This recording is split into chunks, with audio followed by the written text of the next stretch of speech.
সময় হয়ে গেছে, ওই যে সুনির্দিষ্ট সময় দেওয়া, ঠিক আছে, সময় হয়ে গেছে।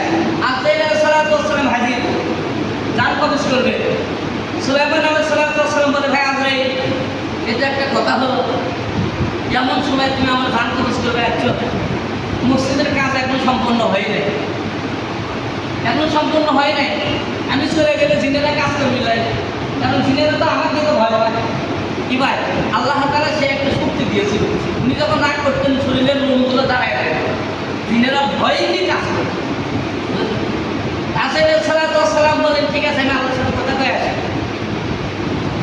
এবার আজরাইল আলাইহিস সালাতু ওয়াস সালাম আল্লাহ তাআলার দরবারে গিয়ে বলে, আল্লাহ, তোমার নবী তো এই কথা বলে মসজিদের কাজ সম্পূর্ণ করা পর্যন্ত হায়াত চায়।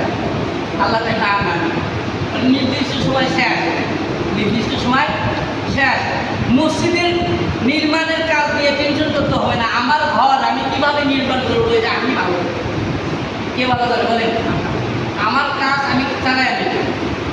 তো সুলাইমান আলাইহিস সালাতু ওয়াস সালামের ওপর পরে আল্লাহ তাআলা অর্ডার দিলেন যে ওনার রুহু বাইর করবা ঠিক, কিন্তু উনি পড়ে যাবেন, বুঝলেন নাই? রুহু ঠিকই সময় মতোই দান করতে হবে, কিন্তু উনি পড়ে যাবে না জমিনে, উনি দাঁড়াইয়ে থাকে। উনি কি থাকে?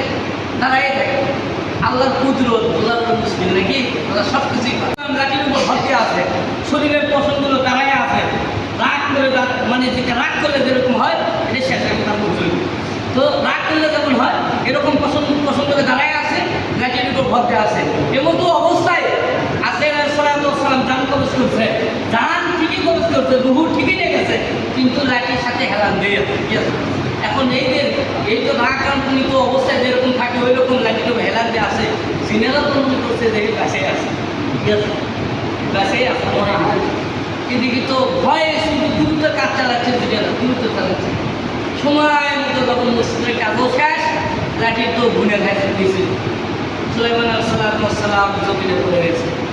তখন জিনদের মধ্যে যারা ডাক্তার আছে না আছে সেই করে কয়, এটা অনেক আগে মরছে রে, কি কয় না অনেক আগে মরছে, কিন্তু আজকে নতুন মরা না। তো যাই হোক, বেড়ে বলতেছিলাম এত বড় বাদশা ছিলেন তিনিও কিন্তু মৃত্যু থেকে বাঁচতে পারেন। তো আমরাও পাবো না, পাবো বলেন তো, আমরাও পাবো না। এই জন্য একটাই অনুরোধ, প্রত্যেকে নিজের কবরটা নিজের সাথে, যার কবরে তাকে যেতে হবে, এই জন্য যার গাড়ি তাই সাথে, কারো অপেক্ষা না করে যার গাড়ি তাই সাথে।